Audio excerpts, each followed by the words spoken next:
14th of December, Rabbi Moore, Parsha Hashavua, Vayeyshev. Okay, let's go.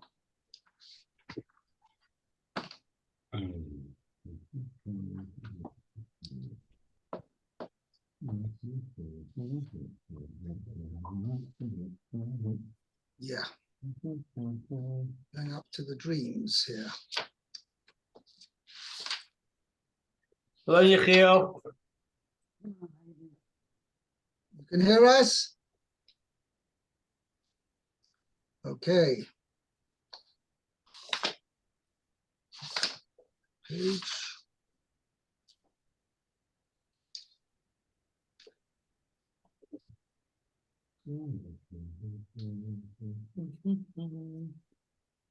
Yeah, we're up to Pasuk Ches. Forget the brother Vayeyshev has now told this dream to his brothers. By the way, he hasn't said any interpretation. He just told them over the dream. He says, they were collecting sheaves, binding sheaves in the middle of the field, and behold,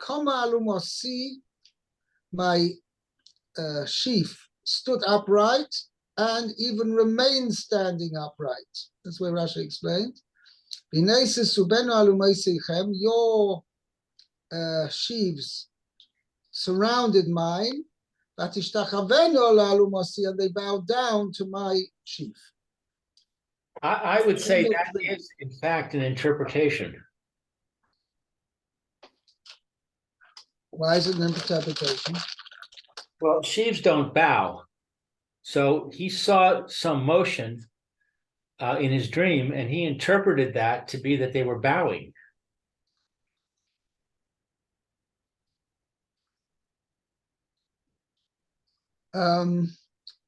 Mean to say, could it have just been blowing in the wind? Yeah, who knows what it means. I mean, they're pieces of vegetable. Yeah, but it's obviously, first of all, when we say tishtachaveno, doesn't mean just to go like this. It means they went flat out. Tishtachaveno means they prostrated themselves. Right. So he could say, your sheaves fell down. Right. Or I mean, how does he even know that the sheaves represent them? This is exactly, that's the whole point of what I'm pointing out. Vayeyshev is letting them make the interpretation themselves. Well, he says, your sheaves gathered around and bowed down to my sheaf. Right. So the bowed down is what I'm saying is an interpretation. I hear what you're saying.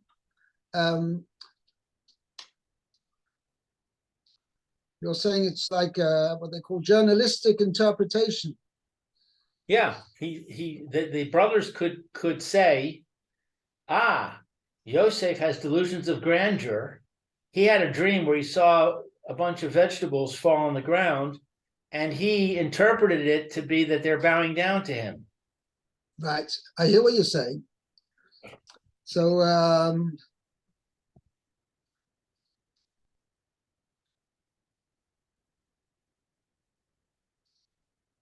maybe that's their reaction over here. In fact, he says,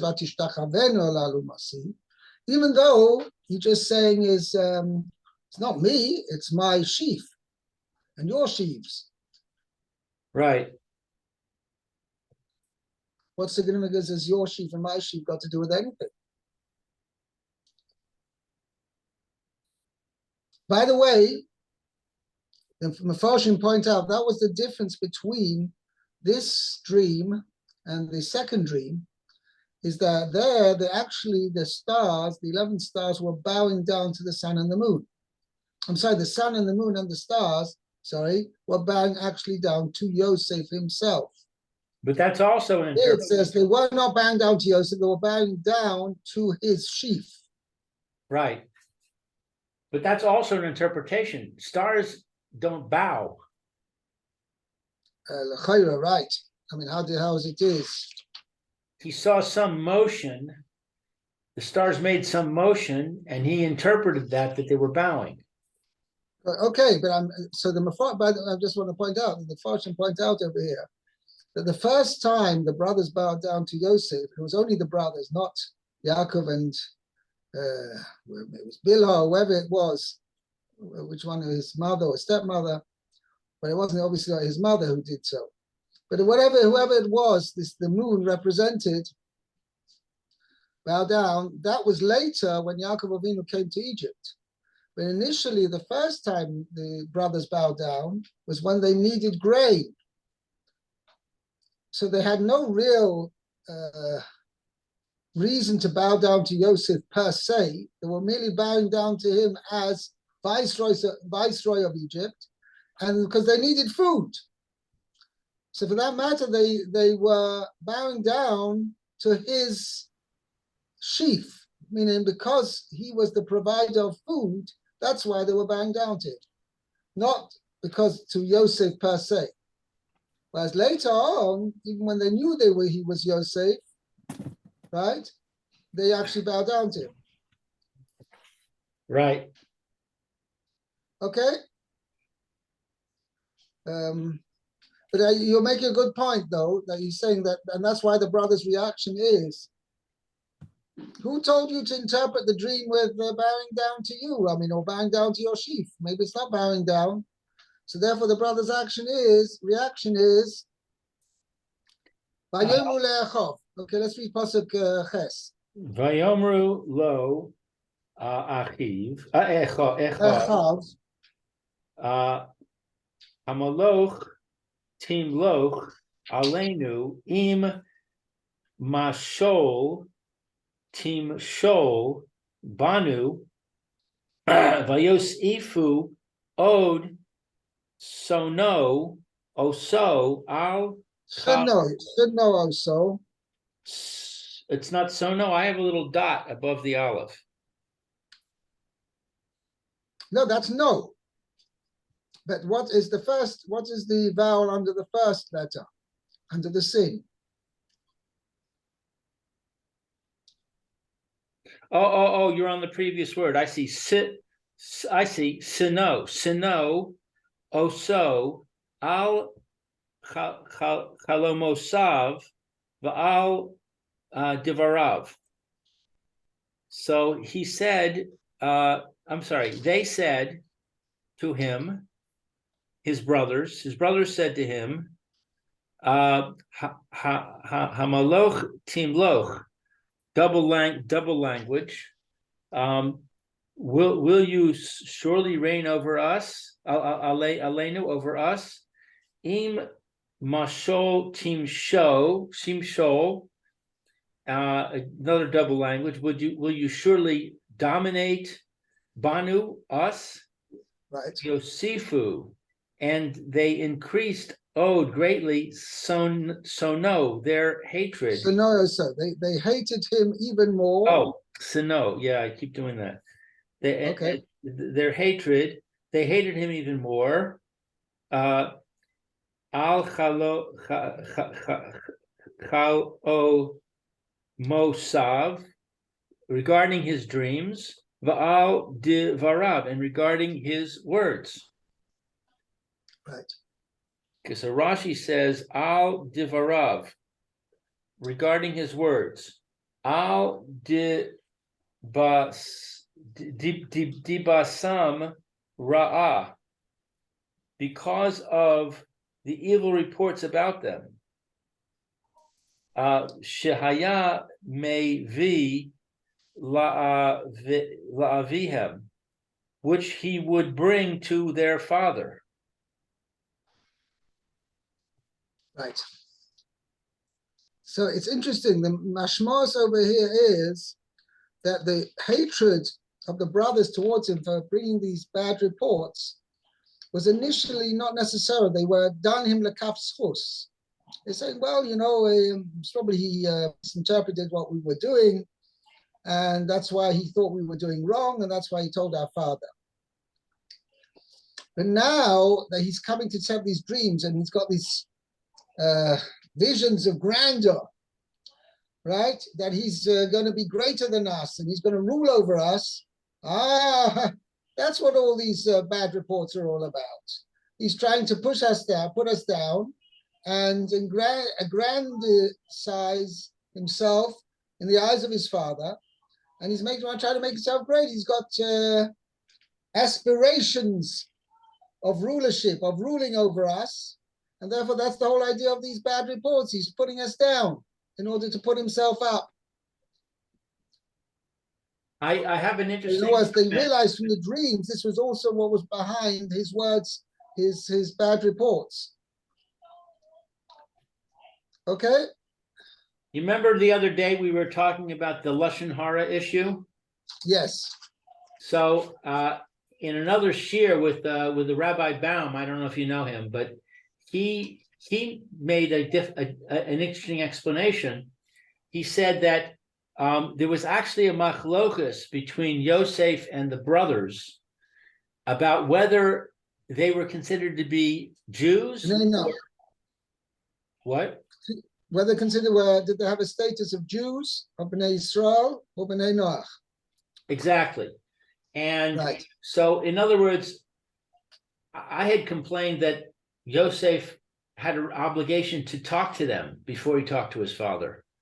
According to this understanding, he did talk to them. They debated this issue of the machlokas, and he tried to convince them that they were wrong, and they refused to accept his argument. And then when he went to his father, he was telling his father, they're holding according to their svara, which is wrong, and therefore they're violating the law.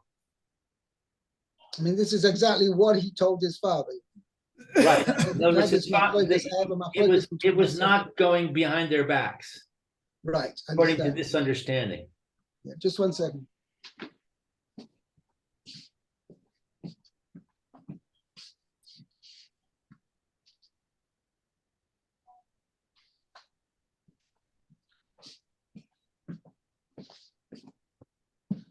Okay.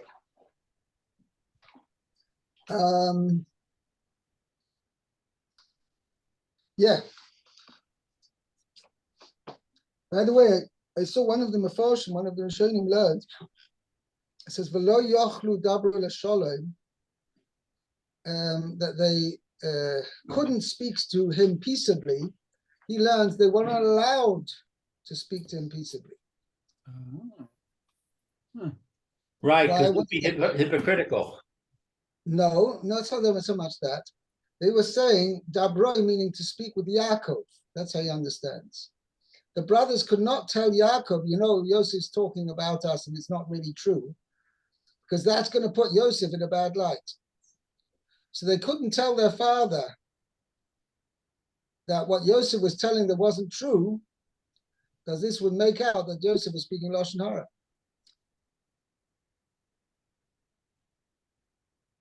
Well, by the same token that Yosef was able to talk to his father, if we say that he tried it's a little bit difficult to understand first, they could do the same thing. To come to justify themselves, they're coming to resolve the issue. So it's not necessarily, so according to what you're saying, for sure, the brothers could have come to Yaakov and said, no, well, we disagree with Yosef and his svara. He holds where we got a din of Jews. No, we hold we got a din of Bnei Noach. I don't know.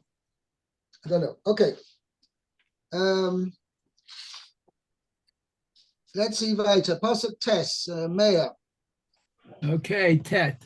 It says, Vayachalom od chalom acher, Vayisapero tol echav, Vayomer hine chalamti chalom od, V'hine hashemesh v'yareach, V'achad asar kochavim mishtachavim li. Okay, so he dreamt another dream, okay, and he told that to his brothers, and he said, let's see, Hine, behold, I dreamt a dream, still another, I guess what Od is still another, I guess. Another dream. Another dream. V'nei, and behold, the sun, the moon, and the 11 stars, And 11 stars and 11 stars are bowing to me. are bowing down to me. Yeah. Are bowing down to me. Okay. Mishtachavim. That's like in the Elenu. Not Right. mishtachavim. They actually prostrated themselves. Ah. Oh, so Now, this is Shtachavos means actually to fall flat on one's lying face. flat on the floor. Yeah. Huh. As you Okay. say, how is it shy for sun, moon, and stars to bow down? I don't know. I mean, to prostrate themselves. Okay. Anyway, there's no Rashi on that. Pasuk Yud. Yud.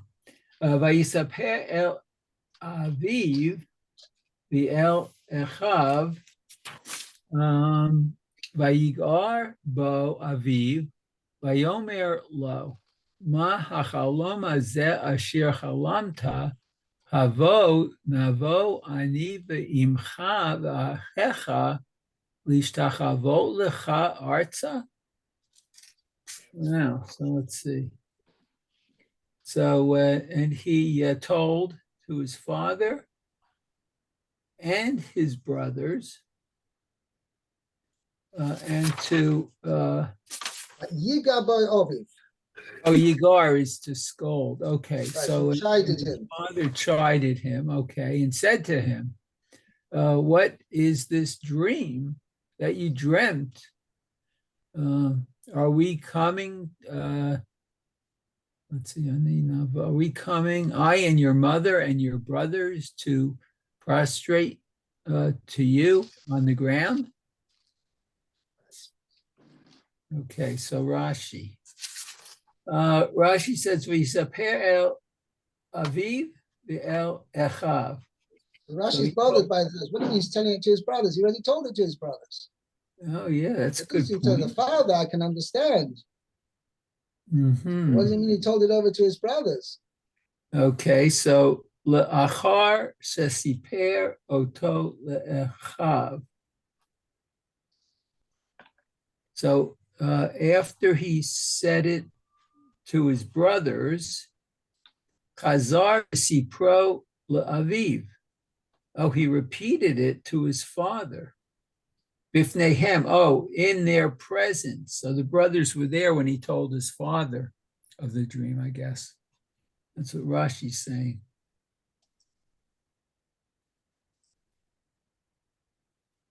Okay. Next Rashi, Vayigar bo. And he scolded him. Lefi hayat meitil sina alav. Because I'm not sure what's meitil here was. He was like literally placing hatred upon himself. Because he was causing hatred upon himself from the others. I see. Oh, okay. And then the next one, Havo Navo. Are we coming? V'halo imcha kevar meta. But your mother is already dead. V'hu lo hayayodea. He's saying, in other words, what you're telling, the dream you're telling us is obviously garbage. It's just it's a fantasy. It's a result of your fanciful thoughts. Maybe that's why you've had this dream. Okay. So let's see. The Hulahaya Yodea. Means Yaakov didn't know Shadvorim Megiyim Lebila, right? That this was referring, but it says your mother, it's not referring to obviously to Rachel because she was no longer alive, right? But it's referring to Bila. Bila. Okay. So she raised Yosef Right, like his mother. Like his mother. Okay. Rabotenu lamdu mikan. So the rabbis learned from here. She'ein chalom below devarim b'telim. But there is not a dream without empty things in it. Empty. Right, which are like without b'telim. fantasy, an element of fantasy. An element of fantasy. Oh, I like that. That's good translation. Okay. The Yaakov nitkavein lahotzi hadavar. And Yaakov had the intention lahotzi, to take this matter out, remove it, I guess. From the heart of his from the sons. heart of his sons. Oh. Okay. Shalo yikan uhu, so that they would not be jealous of him. Okay.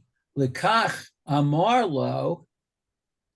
So that is why he said to him, to Yosef, Havo navo v'gomer. Are we to come, your mother and I? Kashem she'ef shar be'imcha, because it's impossible about your mother. Come and bow down to you because she's no longer alive. Right. Kach hashar hu batel.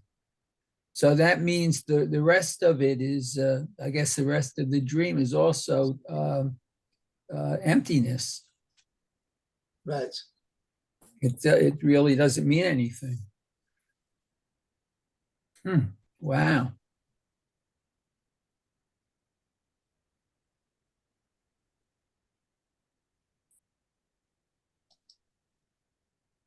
Yeah. So I don't get what Rashi is saying here. We Rashi's- just established that every dream has some Narishkeit in it. So Right. given that, why would you think that because you identified some Narishkeit, it invalidates the whole dream? That's exactly Rashi's kasha. That's his kasha. It sounds like he's saying that that's the conclusion. No, 1 second. No. He's first saying, okay, now the Yaakov, now if there's the rule of ein chalom below dvarim b'telim. In other words, with Lamaisa, this dream was a prophetic dream. Right. Okay? So why then does how can Chazal sorry, if it's a prophetic dream, why then was this aspect that his mother was going to come down and was going to go bow down to him? That wasn't going to be fulfilled. Because it obviously wasn't going to happen. So Chazal resolved that question, and they say, you're right, it was really a prophetic dream, but there's a certain aspect to it wasn't going to be fulfilled, i.e. the fact his mother was going to come and bow down to him, because she was no longer alive. So therefore, even if 90% of the dream is true, 10% could well be totally irrelevant and untrue information. Wow. Okay? So why does Now, it say Kach so if that's the case, Hashar Batel? Who? Why does it say Hashar Batel? The rest of it is null. No, so 1 second. No, so now Rashi's got a question. If that's the case, so what's Yaakov's taina? What's Yaakov coming along to tell the brothers? What's coming to tell Yosef? Are we and I and your mother and your brothers going to come down and bow down to you? Why? Because in the same way, it's not going to shout by your mother. By us, by me and your brothers, also not going to come down and bow down. Ask Rashi, that's not true. Maybe your mother's not going to come down not going to come and bow down to you, but I and your brothers will. And that's no contradiction to the dream, because every dream has some garbage in it. So Rashi says, no, that Enochanami, according to the truth, Yaakov himself was not disillusioned, let's say, or he wasn't assumed that the dream, Yaakov in truth did not assume that the dream was total rubbish, total garbage, by the fact that he said his mother's going to come and bow down to him. Because maybe as far as the aspect of his mother coming bow down to him, that's not true, but the rest of the dream is true. But Yaakov said in such a way that just like it's impossible for your mother to come bow down to you, so the rest of the dream is garbage. He said that in order to, not just calm is the right word, in order to show that he was sticking up for the brothers and showing them, yeah, this dream's a load of garbage. Just like he's not going to come, his mother's not going to come bow down to him. So neither am I, nor you, your brothers, are you going to come and bow down to him. So therefore, don't worry about the dream. It's a load of garbage. Just go back to where you were before. There's nothing prophetic in it whatsoever. That is what Yaakov was placating the brothers by telling him this. But in actual fact, Vaviv Shomar Sadovo. Then, as in the next pasuk, it says that Yaakov, in truth, by the mere fact that his mother was portrayed in the dream of bowing down to him, that did not perturb Yaakov in assuming that the dream is a whole load of garbage. It's totally irrelevant. Why? Because partially that part of the dream may have been irrelevant, but the rest of the dream is true. You with me? I'm with you. So according to what you're saying now, we deduce that Yaakov was well aware of the bad feelings between the brothers. Correct. And even to the point where he felt that he had to protect Yosef from them. Right. So the problem with that understanding is the next pasuk, he puts Yosef in danger. He sends him off to them away from his protection, where they can in fact do what they did, which seems to indicate that he didn't know that there was so much bad feeling. So in fact, Rashi answers this because in pasuk Yud Daled it says, "Vayishlocheu me'emek Chevron." He sent him from the valley of Hebron. So Rashi asked the question over there. You see it that Hebron's not in the valley; Hebron's in the mountains. So Rashi explains that when he sent him, it was like it wasn't him sending Yosef. It was HaKadosh Baruch Hu. It was out of the profound counsel, right? Counsel, from the profound counsel of Yaakov Avinu. Of Avraham Avinu, who was buried in Hebron. Out of Hashem's plan, through what he had promised Avraham Avinu, to fulfill that plan. Therefore, that's why Yaakov sent him. So as it didn't really make logical sense that he should send him, but HaKadosh Baruch Hu planned it that way. Yeah. But why did Yaakov do it? Hashem didn't command him to do it. True, but he was wondering, want to know how the sheep are doing, how the brothers are doing. By the way,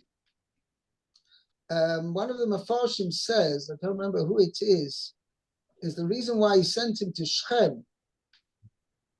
We're going to see that in the middle of Pasuk Yud Gimel. Why did he send him to Shechem? Because Shechem was a symbol of unity. Haraya, all the brothers, when they destroyed Shechem, they were all united. They were all united in destroying Shechem. So this was a sign of when there was maybe one of the rare occasions where there was total brotherly unity, total fraternal unity when they destroyed Shechem. So Yaakov was hoping that if he sends him to Shechem, this will be conducive to making peace between them.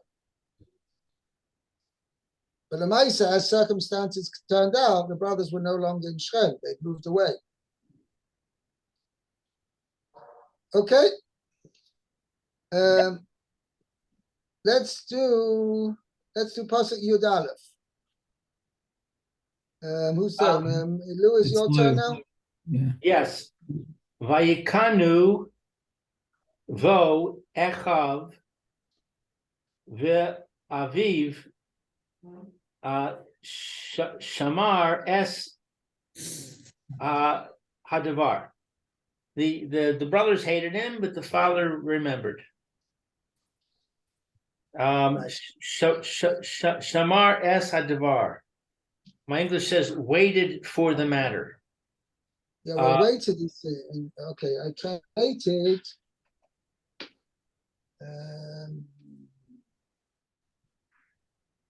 Yeah, his father waited to see the outcome of the matter. The Rashi says Haya mamtin. He was waiting. Umitzapeh, and looking forward. Masai yavo, when the time would come, when it would come true. Right, this dream, when the dream would come true. Meaning, Yaakov considered the dream a prophetic dream, and therefore Yaakov Shomer Sadaba, he was anticipating, waiting to see what indeed would happen with the matter of the dream. Shomer emunim, v'chein shomer emunim. Similarly, this is the meaning of the word shomer in the phrase shomer emunim, which means awaiting fulfillment of God's promise. Right. So the people there, he is a person who is shomer emunim. He's anticipating. He's waiting anticipation for the fulfillment of HaKadosh Baruch Hu's promises. Lo tishmor al chatasi. And similarly, the phrase lo tishmor in lo tishmor means lo samtin. Do not wait. Right. Means do not delay punishment. Do not wait to punish me, but punish me straight away.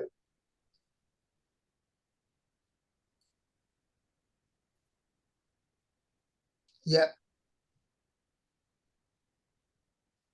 Okay. Okay. Maybe we'll stop here, and we'll Bez Hashem tomorrow. We'll continue with Pasuk Yud Beis. Okay. Very Thank you, good. Rabbi. Thank you. Have a good day. You too. Have a good day, Yechiel. Mayor. Be well. Okay, have a good day, Lou.